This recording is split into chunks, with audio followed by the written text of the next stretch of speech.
There's a beautiful anecdote I heard some time ago. There are two brothers in a village. When their father passes away, he leaves a lot of property in between these two brothers. So there are acres of fields and loads of paddy together that the brothers have. The younger brother, who is unmarried, does something which is probably uh, something we all won't do. He carries bags of paddy during midnight at a time when nobody sees and drops it in the godown of the elder brother. After some days, the elder brother sees the go down and feels just like the younger brother felt. He feels, come on, I am married, I have my children who will look after me tomorrow. Why do I need so much paddy? But my younger brother is unmarried. Who will look after him in the future? Should I take some bags of paddy and probably drop it off at my younger brother's place? So the elder brother starts doing the same thing. He carries bags of paddy every midnight and goes and drops it off at the younger brother's go down. Both these brothers, you can see, are doing some selfless act without anybody having seen them. They don't want to be visible, they don't want what they're doing to be visible. It so happens that during one midnight, the brothers actually bump into each other in the act of what they're doing. They figure out how they had so much of bags of paddy in their places. Cut down to many years later, the panchayat in this village, convinced to decide where to build a temple in the village. The two brothers are dead. The Sarpanch proposes the spot where these brothers had met to be the site of the construction of the temple.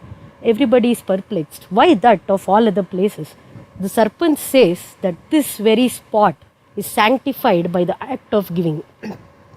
Any action which is done with this divine attitude becomes worship. This is Seva, my friends. Seva is nothing but the selfless act of giving. Our very nature as human beings is to feel, is to give. It's our innate nature. Assume you're passing by on the road, you see somebody falling out of their bike. What's your first reaction? Unconsciously you say, let alone that. We inhale and exhale. Close your nose for a while. What do? Your mouth opens to give away. That's the nature of life. You take, you give back. Swami Vivekananda, who is the ideal of many youth in many ways, be it confidence, courage, fearlessness, you name it, he was the example. Very few notice that the core of his being was Seva. Vivekananda said, if we are anyway going to give, why not give it consciously and joyfully? This is the basis of Seva. Can we all give it this way, consciously, joyfully, without expecting anything in return? Swami Vivekananda, like we all know, started the Ramakrishna Mutt and Mission. When he was looking for a motto for the Mutt and Mission, he thought about it for a long time and selected a shloka from our scriptures, a line which said, Atmano mokshartham jagat hitaya cha, for the liberation of oneself and for the good of the world. Many of you might be perplexed. Ramakrishna Mutt and Mission is an order of monastics, sannyasis. What do sannyasis have to do with the good of the world? Isn't their life all about Atmano mokshartham? For their own good, for their own moksha? But that is where the whole thing lies. Vivekananda believed that you cannot do anything for yourself when you are not going to serve others. He said the national ideals of India are the twin ideals, renunciation and service, Tyaga and Seva. What is Tyaga? Should everybody leave their life, their home, their family and go stay in mutts?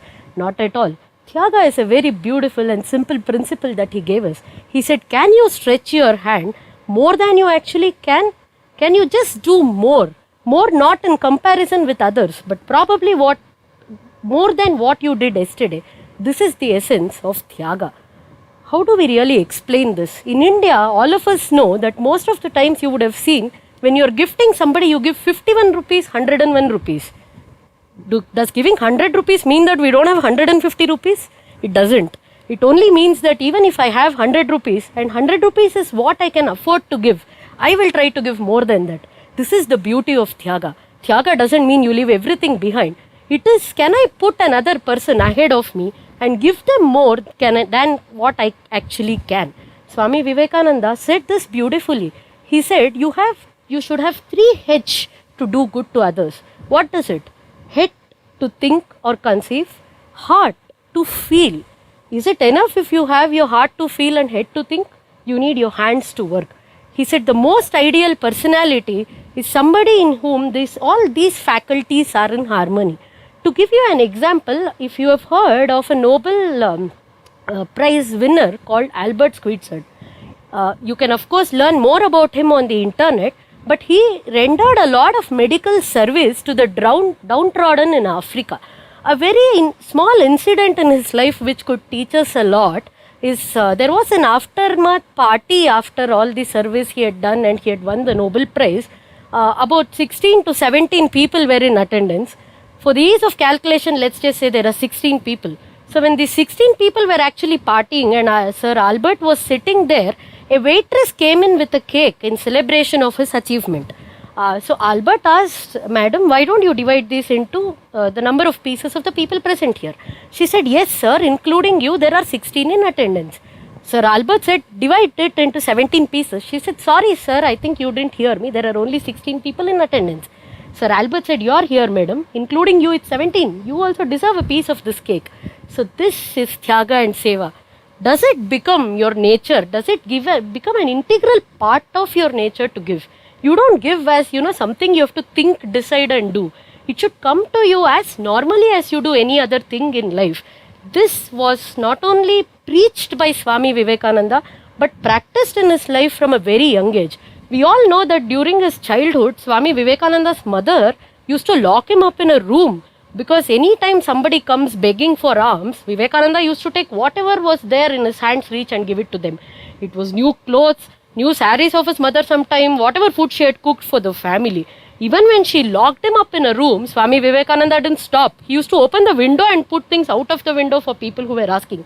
This is when Seva becomes an integral part of you. It becomes your body part. It's your very nature to give.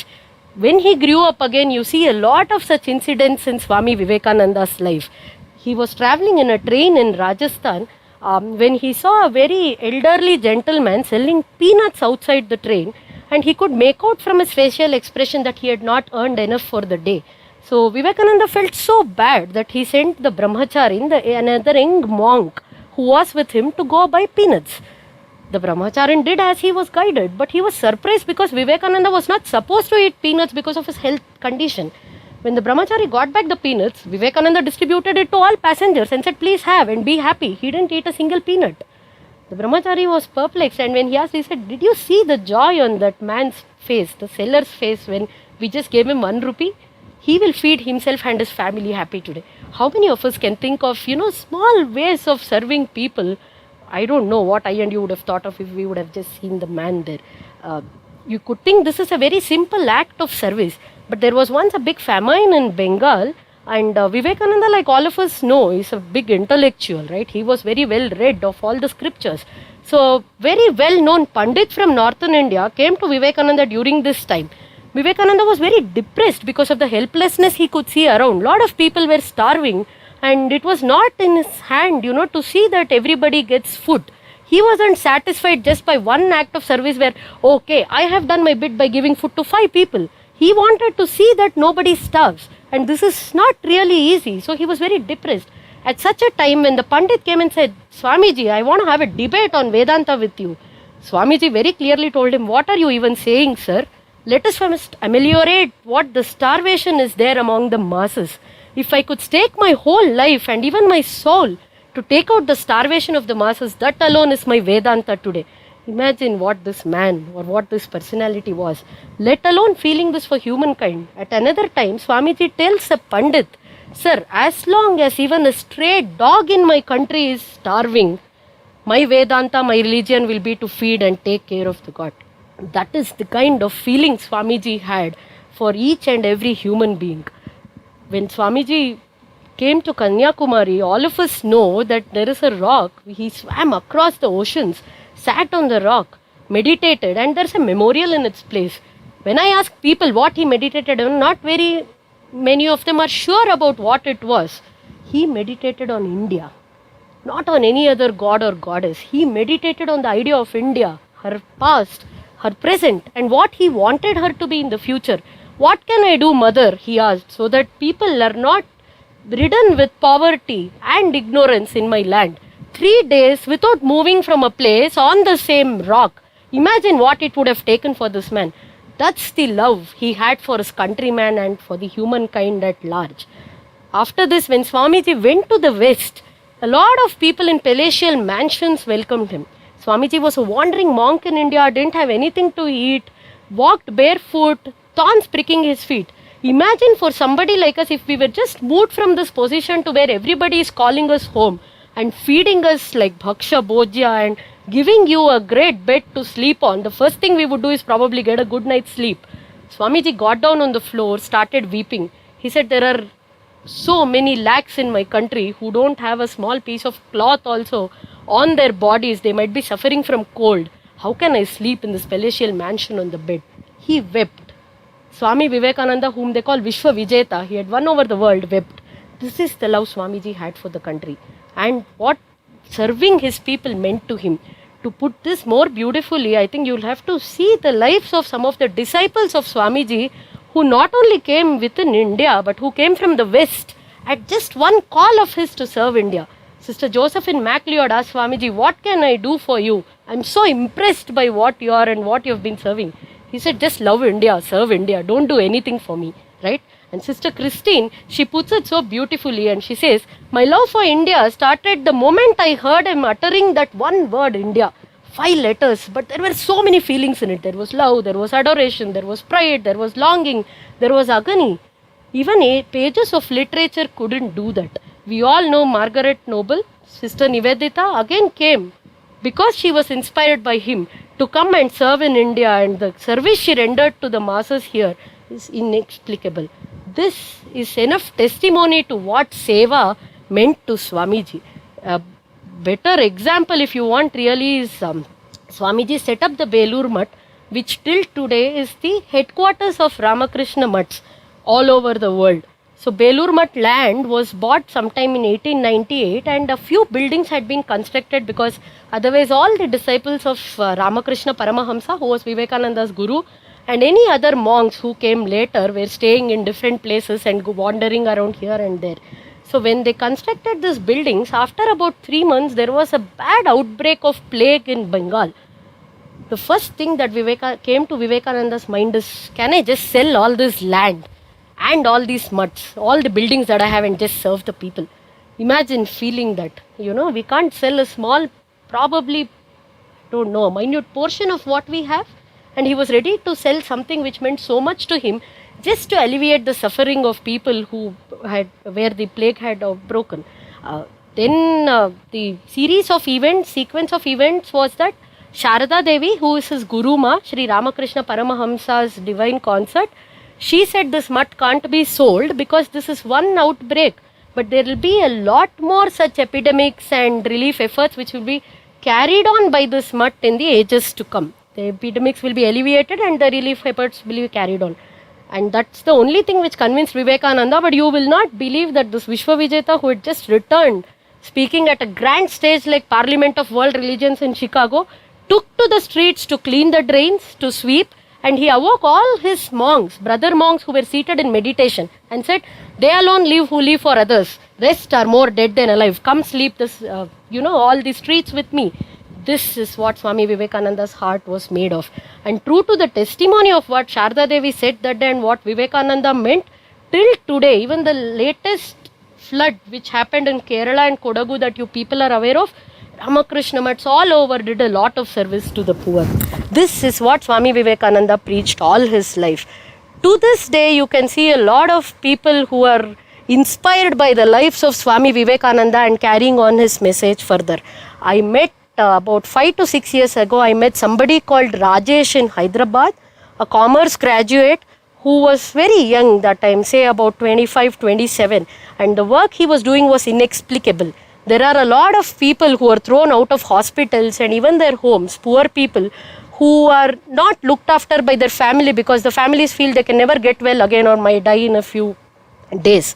When I met Rajesh, recently, one day ago, he had got a child like that, which was left lying down in public gardens, a 3 to 4 months old child, which was begging everybody to pick it up, but nobody was doing. Rajesh couldn't keep quiet. Rajesh picked up the child. The child had multi-organ failure. If not life, Rajesh wanted to give the child dignity of death. Rajesh runs something called Bharati Memorial Foundation, which looks after a lot of such destitute patients whom he serves with his own hands every day.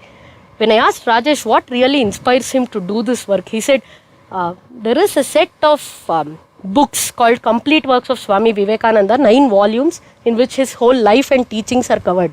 Rajesh told me he opened one of the volumes one day where he read one quote. It said, in this hell of a world, if you could do one single act of kindness to make one person happy, that alone is true. Everything else is just trash. He said, I just closed the book because I didn't have to read everything. If I could live my life even on that one quote of Swami Vivekananda, my life would be made. And Rajesh is brewing that till today.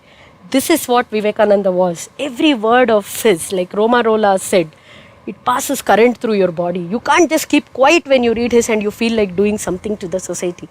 He always said that I shall consider each of you a traitor if at the expense of others, when you've been educated, you don't heed to the so many of people who are suffering in ignorance and poverty.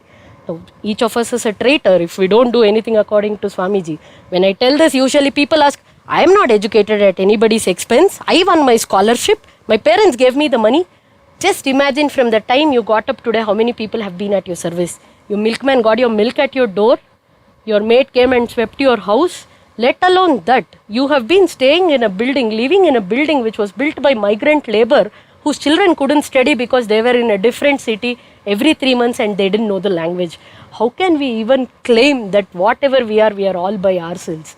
We owe it to so many people. That's exactly why it is said that Seva is not something that you do standing on a pedestal, but something you kneel down and do. This is a beautiful thing that Swamiji gave, a mantra or the doctrine of Seva is Shiver Gnane Jiver Seva. Serve the God in man. This came again by his meeting with Sri Ramakrishna Paramahamsa. Swamiji was a student in Scottish College in Calcutta when he used to pay regular visits to Sri Ramakrishna Paramahamsa. During one such meeting, somebody sitting in the audience was saying to Ramakrishna Paramahamsa that he had recently read a book which entailed what are the duties of a Vaishnava, in which he said Nama Japa is one of them, where you take a taste or a ruchi, Nama Ruchi, in the name of God. The second one he said was Vaishnava Seva, where you serve the devotees of God.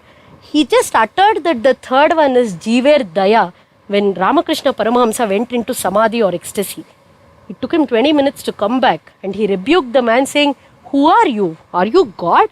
You'll show Daya to living beings? Who really are you? I and you can only do Seva. None of us can have Daya. Right? Daya is not our right to have. It's our duty to serve. So it's not Daya but Seva. This is what later metamorphosed into Swami Vivekananda's mantra of Shiver Gnane Jiver Seva. All of us have read through the scriptures. We say Matru Devo Bhava, Pitru Devo Bhava, Acharya Devo Bhava, Atiti Devo Bhava. Swami Vivekananda added to this. He said Dina Devo Bhava, Daridra Devo Bhava, Rogi Devo Bhava. Weak, downtrodden, sick, let these be your gods. Serve them, serve them, serve them. That's the beauty of Seva. We are so exposed to, talking about every simple thing that we do. Seva is not something you do as a hobby. It's a part of your life. It is Shiver Gnane Jiver Seva. There's a very beautiful song which conveys this. Chetana Dev ki Seva karo, Nara Janma Safal ho jaye. You should be thankful to the person who is giving you an opportunity to do Seva. Put him on the pedestal, you kneel down before him. He is poor, because of which you are able to repay your debt to the land by serving him, and in turn you are carving your own moksha or liberation. And this is the only way in Kali Yuga, he says, you can actually work out your whole life. So how do we stand on a pedestal and say, I am doing something? You actually thank them. So this is your mantra, Shiver Gnane Jiver Seva. Swamiji made his whole life, he sacrificed his whole life. I mean, the number of years he lived was so less. He was born in 1863. He left his body in 1902.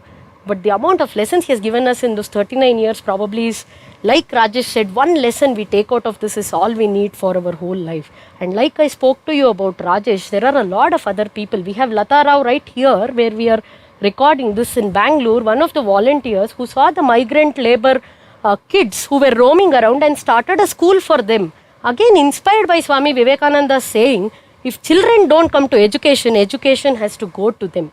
This, my friends, is life as based on Seva. Seva is not just where I say, okay, I had some free time, I went and spent 1 hour or 2 hours there. That's just a start. It's a good start, but don't stop at that. Seva should become an integral part of your life. You should do it like any other normal chore you do every day, probably like brush your teeth or eat your food. Nobody reminds us to eat our food, right? Why then to do Seva? So Swami Vivekananda very beautifully said that, awake, arise, my countrymen, this is no time to sleep. The India of our dreams is lying there. She's seated there on an eternal throne, more glorious than she ever was. She's only sleeping. Open your eyes, see and work for her. This is no time to sleep, and we'll achieve what we have to do in the very years to come. He called for just 100 men and women. He said, give me 100 energetic men and I'll change the world. Because a few such men who are united in thought, word and deed can shake the whole world off its hinges. This is Seva. Whenever you're doing some Seva, have a screen on which you project the action you're doing. The screen should verify what you're really doing. Seva is hardly anything you do for somebody. It's more an act of self-transformation. I can definitely assure you 100% that anybody who has even volunteered a little of their time to the society will tell you how much they have changed, more than what probably they have given back to the society. Again, like Sri Ramakrishna Paramahamsa puts it beautifully, your life is full of zeros, right? And your character, which is molded by Seva this way, where you become selfless, is the one that you put before all the zeros. All the zeros have a meaning only when you put the one there. So let us mold our lives this way. This is Seva, where every minute you're thinking of something, not because you want to speak about what you did, but because it's a duty that you have done. In this era of social media, it's very difficult to follow this. A lot of people might feel, oh, should I then even share what I've done? Just apply his teachings and share it to motivate others. I keep telling people that when you share something, share it because somebody else gets motivated. But you shouldn't be the owner of what you've shared. Oh, I did this. It is just an example for others to follow, where you say, Rashtraya Swaha Idam Na Mama. This is done for the nation, not for me. So this should just act as a precursor or a trigger for probably your friends and others to do it, but not for you yourself to show. Other aspect is, Swami Vivekananda spoke of the types of Seva that could be done in the world. A lot of us sometimes have met because volunteers feel guilty if they're not able to go out and, serve rice with their own hands or teach with their own, on their own. So, Swami Vivekananda spoke of many types of Seva. He said Seva is not only physical, there's intellectual Seva. You motivate others to do things, that is also Seva. You give people Atmajnana, that is also Seva, that is spiritual Seva. So, any kind of Seva, whatever, whenever you choose to do something more for others than myself, that is Seva. I would like to end this with a beautiful couplet which was composed during SV 150, which is the 150th year celebrations of Swami Vivekananda's birth anniversary during 2012-13. Whenever I feel down in life or I feel that I lack energy, this is something which keeps me going. It's a beautiful, simple 2 lines, but it carries a lot of message. Probably it's nice, it's catchy, it's music, so it will probably do that to you. So I would like to leave this with all of you. जागो मेरे भारतवासी, समय नहीं है सोने का, लेकर संदेश स्वामी जी का, करके कुछ दिखाने का. Let us heed ourselves to this clarion call of Swamiji and engage in nation building. Vande Mataram.